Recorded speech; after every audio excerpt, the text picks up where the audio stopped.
Assalamualaikum warahmatullahi wabarakatuh. Waalaikumsalam warahmatullahi wabarakatuh. Selamat sore Bapak Ibu, salam sejahtera untuk kita semua. Yang terhormat Ibu Riani SPDSD selaku Kepala Sekolah Dasar Negeri Sendang 01. Yang saya hormati Bapak Ibu guru serta staf di SD Negeri Sendang 01. Puji syukur kehadiran Tuhan Yang Maha Esa atas segala limpahan rahmat-Nya. Hari ini kita dapat berkumpul untuk mengikuti kegiatan diseminasi rencana tindak lanjut PKG PJOK tahun 2024 yang akan diisi oleh Bapak Reynaldi Dwi Putranto SPD. Bapak Ibu yang kami hormati, mengawali kegiatan kita pada sore hari ini malah kita senantiasa berdoa kehadirat Tuhan Yang Maha Esa, semoga acara kita pada sore hari ini diberikan kelancaran. Berdoa, disilakan. Berdoa selesai. Acara yang kedua yaitu penyampaian materi diseminasi yang akan disampaikan oleh Bapak Reynaldi Dwi Putranto. Kepadanya disilakan.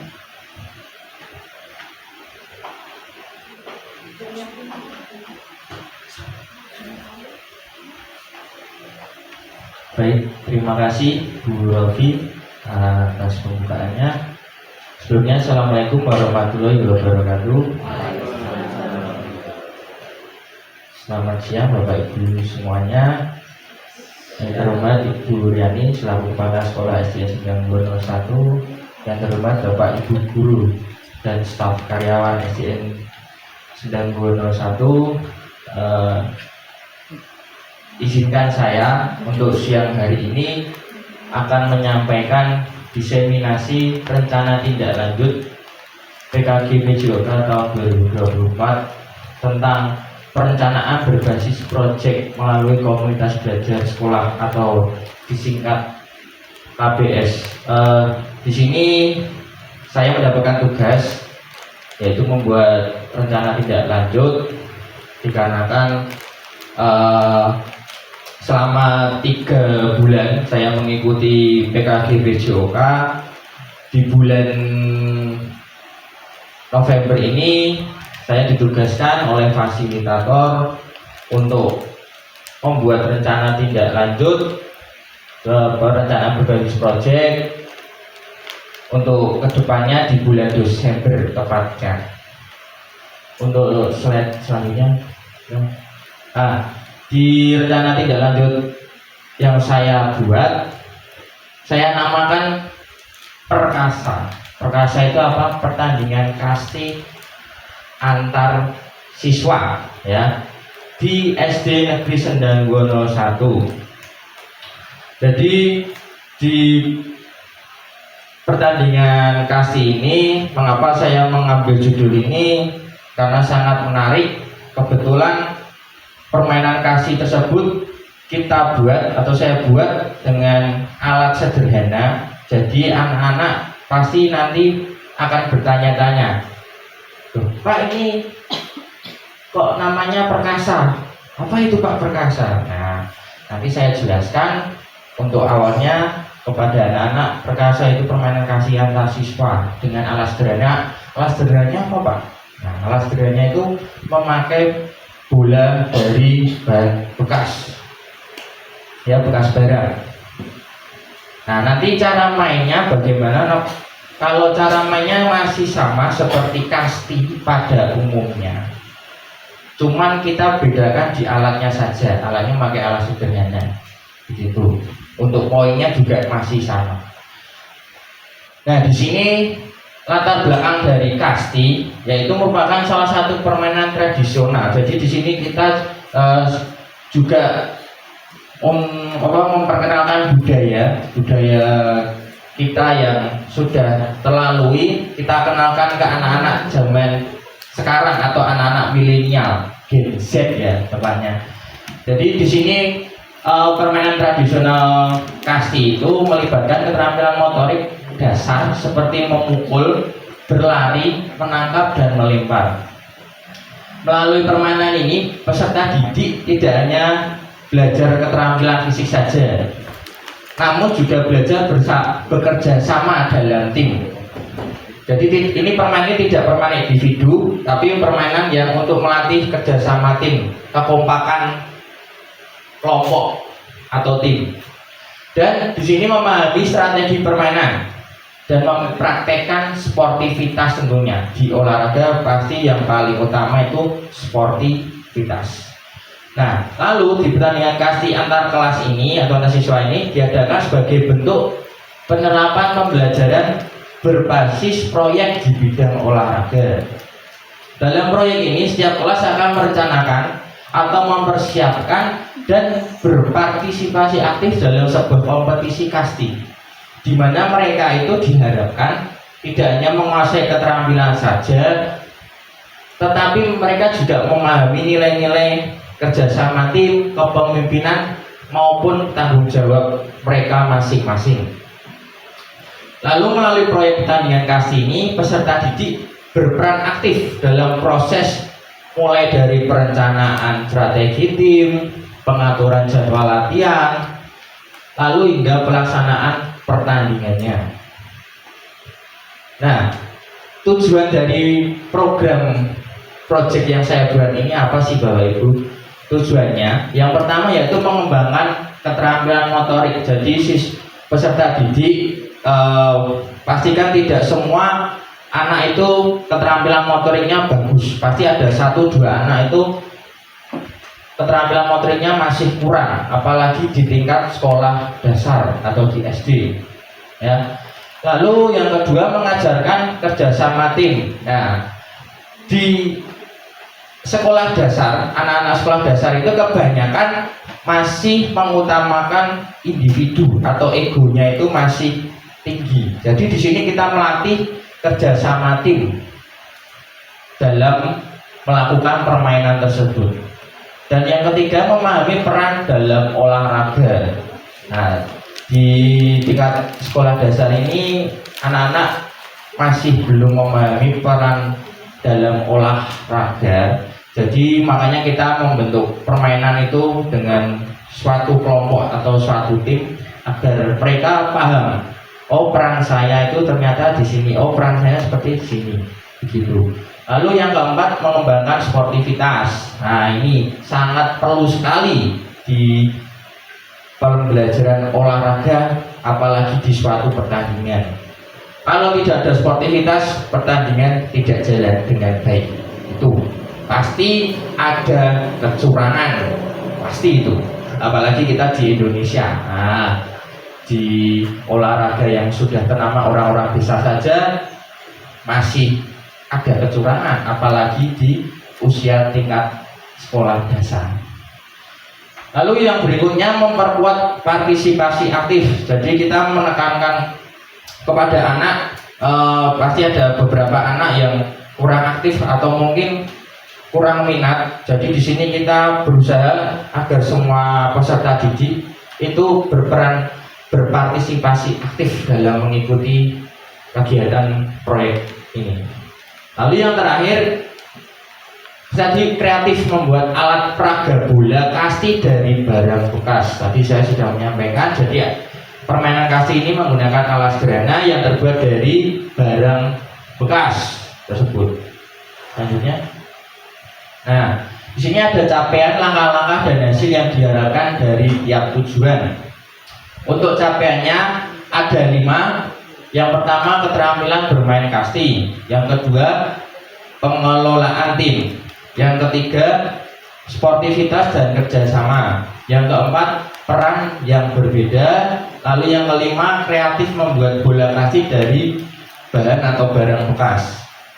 Untuk langkah-langkahnya juga ada 5. Yang pertama melakukan latihan khusus untuk penguasaan gerakan dalam kondisi permainan. Yang kedua melakukan diskusi kelompok untuk merencanakan strategi permainan dan refleksi setelah latihan. Yang ketiga memberi contoh nyata ya, jadi sportivitas dalam berbagai situasi. Yang keempat mengalokasikan peran khusus dalam tim tadi ya, jadi anak tahu perannya itu apa. Lalu di yang kelima, mengajak peserta didik untuk menciptakan lebih banyak peralatan olahraga dari bahan bekas sebagai bentuk apresiasi kita cinta terhadap lingkungan sekitar kita. Lalu untuk tujuan ada 5 poin. Yang poin pertama, peserta didik dapat menunjukkan peningkatan dalam keterampilan motorik dasar kasti dan bermain dengan teknik yang lebih baik selama pertandingan. Yang kedua, peserta didik dapat bekerja sama dengan baik dalam kelompok. Yang ketiga, peserta didik mengaplikasikan sportivitas dalam permainan. Lalu yang keempat, saling mendukung sesuai peran. Dan yang kelima, memiliki kesadaran yang lebih tinggi tentang penggunaan barang atau daur ulang dalam kehidupan sehari-hari.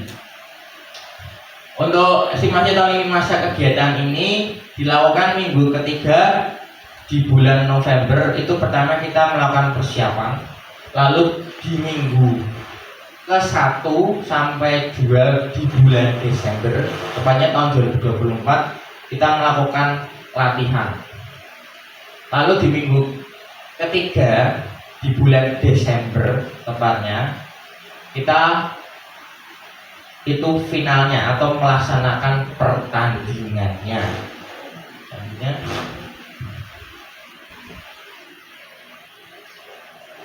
Di sini ada struktur program dan mitra. Struktur programnya itu apa? Yang pertama, waktu pelaksanaan di akhir semester Gasal, ya, tepatnya di tanggal 16 sampai dengan 19 Desember tahun 2024. Untuk tempat yang kita pakai yaitu lapangan sekolahan, yaitu di lapangan SDN Sendang 201. Lalu program yang saya buat ini merupakan atau termasuk program intrakurikuler dan kokurikuler. Untuk peserta didik yang kita pakai ya atau kita gunakan untuk melaksanakan proyek ini, targetnya yaitu kelas 4, kelas 5 dan kelas 6, ya, tepatnya di kelas tinggi. Lalu untuk mitra, ya, di sini kita tepatnya saya membuat rancangan proyek ini juga meminta pertolongan atau bantuan dengan rekan sejawat di sekolahan tepatnya.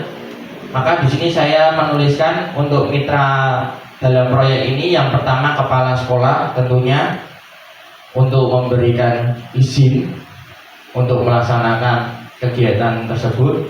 Lalu guru PJK pastinya sebagai fasilitator dan pembimbing dalam kegiatan proyek tersebut. Lalu tak lupa juga guru kelas juga sebagai pendamping sekaligus pembimbing, karena di proyek ini saya juga tidak melibatkan pelajaran PJK saja, tetapi juga beberapa pelajaran seperti mungkin PPKN, terus SPDP juga termasuk untuk membantu kegiatan tersebut. Maka guru kelas juga ikut berperan. Dan yang terakhir, Kombel Hebat, komunitas belajar SDN Sendang 01 yang kita namai Hebat, ya, harmonis, edukatif, berkarakter, amanah dan tanggung jawab.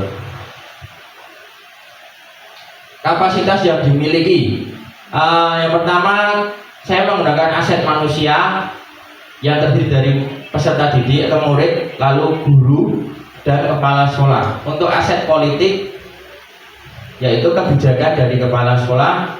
Aset fisik meliputi lapangan, sound system tentunya, laptop atau PC, lalu ruang kelas, alat kebersihan, dan tentunya peralatan olahraga. Untuk aset sosial di sini saya memakai koordinasi dan kolaborasi dengan semua stakeholder yang ada di sekolahan. Lalu untuk rencana evaluasi, di sini ada 2 poin. Yang pertama, kegiatan evaluasi pelaksanaan program dilakukan dalam bentuk rapat evaluasi bersama pimpinan guru, staf, dan perwakilan dari peserta didik. Yang kedua, wawancara secara langsung ya, wawancara langsung kepada perwakilan guru, staf maupun peserta didik untuk memberikan evaluasi dari pelaksanaan program. Untuk yang berikutnya yaitu kemungkinan tantangan. Di sini ada keterbatasan waktu pelaksanaan mungkin terbatas karena aktivitas sekolah lainnya ya banyak kegiatan sehingga diperlukan jadwal yang efektif. Lalu faktor alam yaitu cuaca, karena lapangan yang kita pakai itu di luar ya atau outdoor, maka sangat berpengaruh sekali terhadap kondisi cuaca yang ada di luar. Lalu motivasi peserta. Ini sangat perlu karena motivasi diri peserta dapat menjadi tantangan terutama jika mereka mengalami kegagalan atau kekalahan dalam pertandingan ya atau dalam suatu pertandingan. Lalu manajemen tim. Di sini manajemen kalau kita menghadapi kesulitan dalam manajemen tim termasuk perbedaan kepribadian serta perbedaan pendapat ya istilahnya kita bermusyawarah. Selanjutnya, oke. Jadi tadi rencana tindak lanjut yang saya sudah buat, mungkin ada Bapak Ibu yang ingin bertanya. Oh silakan Pak Bima, terima kasih. Ya, terima kasih waktu yang diberikan kepada saya. Untuk peran yang terlibat dalam pertandingan kasti antar kelas itu siapa saja Pak? Mungkin itu saja dari saya. Terima kasih. Ya, terima kasih Pak Bima. Jadi peran yang terlibat dalam permainan kasti antar siswa ini saya melibatkan yang pertama tadi ya ada kepala sekolah, guru PJOK, guru kelas dan peserta didik. Namun yang melaksanakan atau yang melakukan di dalam pertandingannya yaitu kita fokuskan ke peserta didik begitu Pak Bima. Jadi peserta didik tadi di awal kan saya sudah menyampaikan bahwa program ini kita melatih anak atau peserta didik biar mereka paham apa peran mereka dalam mengikuti kegiatan atau pertandingan tersebut. Begitu Pak Bima. Sudah ada lagi mungkin? Oh iya Pak Arwani. Terima kasih atas waktunya. Untuk tindak lanjut kegiatan perkasa, tadi kan targetnya untuk kelas 4, 5, dan 6. Dan permainan perkasa ini kan tim. Apakah semua siswa peserta didik kelas 4 atau kelas 4, 5, 6 itu main semua? Jika hanya terpilih peserta didik yang main, terus peserta didik yang tidak main itu perannya sebagai apa Pak? Ya baik, terima kasih Pak Arwani, pertanyaan yang bagus. Jadi di sini sasaran kita memang kelas 4, 5, dan 6. Kita membuat suatu tim, jadi itu nanti kita campur, ada kelas 4, ada kelas 5, dan kelas 6. Tidak kelas 4 sendiri, kelas 5 sendiri, kelas 6 sendiri. Nah, di situ nanti kita pilih siapa yang mampu bermain di permainan kasih tersebut, dan peserta didik yang tidak terpilih atau tidak ikut dalam permainan, mereka tetap berperan. Ya, cuman mereka tidak menjadi pemain, tapi mereka mungkin bisa menjadi supporter atau mungkin mereka bisa menjadi pengurus ya, ibaratnya seperti ya pelatih atau staff official ya sebagai manajemen tim di dalam tim tersebut. Begitu Pak Arwani.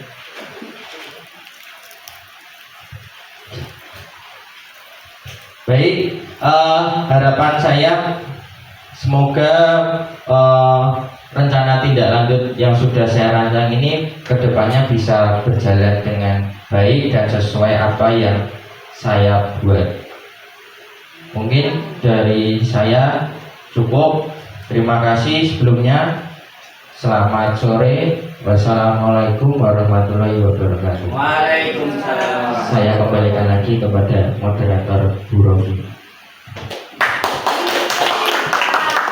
Dikasih B, dikasih O, dikasih B. Wow, keren. Wow, keren. Bapak Ibu, demikianlah paparan diseminasi RTL yang telah disampaikan oleh Bapak Renaldi. Tentunya acara ini akan berlangsung dengan lancar dengan dukungan dan juga kerjasama dari Bapak Ibu semuanya. Bapak Ibu, demikianlah acara kita pada sore hari ini. Saya selaku moderator mengucapkan terima kasih atas kesediaan Bapak Ibu bergabung di sini dan juga mohon maaf apabila ada tutur kata yang kurang berkenan. Selamat sore, selamat melaksanakan aktivitas. Assalamualaikum warahmatullahi wabarakatuh. Waalaikumsalam.